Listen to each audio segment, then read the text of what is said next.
సనాతన ధర్మాన్ని ఎరాడికేట్ చేస్తాను అని చెప్పి ఊరేగుతూ రీసెంట్గా కూడా అసెంబ్లీలో అవే కోతలు కూసినటువంటి వ్యక్తి ఎవరు? ఉదయనిధి స్టాలిన్.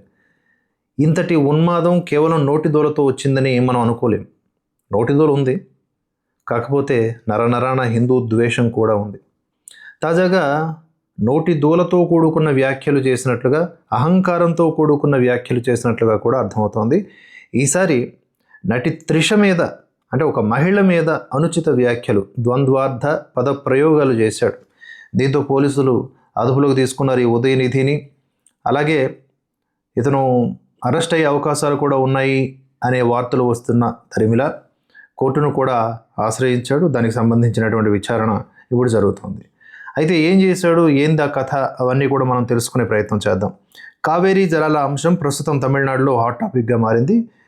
దీంతో తంజావూరులో జరిగినటువంటి నిరసనల ప్రదర్శనలో నటి త్రిషను ఉద్దేశించి డిఎంకే నేత ఉదయనిధి స్టాలిన్ చేసిన వ్యాఖ్యలు వివాదాస్పదమయ్యాయి.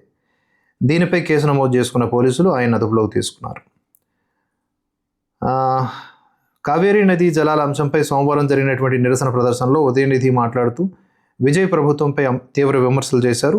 డెల్టా రైతుల ప్రయోజనాలను కాపాడడంలో రాష్ట్ర ప్రభుత్వం నిర్లక్ష్యంగా వ్యవహరిస్తోందని ఆరోపించారు. ఈ సమయంలో అక్కడ చుట్టూతో ఉన్నటువంటి చెంచా బ్యాచ్, ఆ పార్టీ కార్యకర్తల రూపంలో ఉంటారు కదా, వాళ్ళందరూ కూడా అసందర్భంగా త్రిష త్రిష త్రిష అంటూ అరిచారు. ఆ నినాదాల మధ్యనే ఈ ఉదయనిధి స్టాలిన్ ప్రసంగాన్ని కొనసాగిస్తూ చేసినటువంటి వ్యాఖ్యలు ఏమిటి అంటే, ఎక్కడికి నీరు వచ్చినా రాకపోయినా అక్కడికి చేరాలి అని డబుల్ మీనింగ్ వచ్చేలాగా త్రిషను ఉద్దేశించి, విజయ్ను ఉద్దేశించి మాట్లాడారు. వెంటనే అక్కడ ఉన్నటువంటి జనాలంతా కూడా ఉన్మాదంతో నవ్వుతూ, వెకిలిగా నవ్వుతూ, అటు ఉదయనిధి కూడా మళ్ళీ నవ్వుతూ, చిరునవ్వుతో, నేను అన్నది కావేరీ నీటి గురించి అని చెప్పి కవర్ డ్రైవ్ చేశాడు. ఏదేమైనా ఇవన్నీ కూడా వివాదాస్పదమైనటువంటి వ్యాఖ్యలే, మహిళల పట్ల అనుచితమైనటువంటి ప్రవర్తన కిందకే వస్తాయి.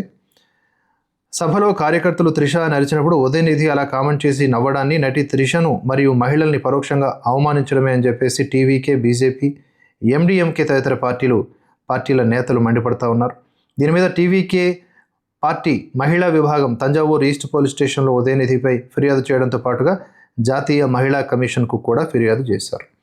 ఏదైతేనే సనాతన ధర్మాన్ని అంత దారుణంగా తోలనాడినా కూడా ఇతన్ని అరెస్టు చేయలేకపోయిన పరిస్థితుల్లో ఇప్పుడు ఒక నటి త్రిష, ఒక మహిళ పట్ల అనుచితమైనటువంటి వ్యాఖ్యలు చేసినటువంటి పరిస్థితుల్లోనైనా అతను అరెస్ట్ అవుతాడా లేదా అనేది చూడాలి.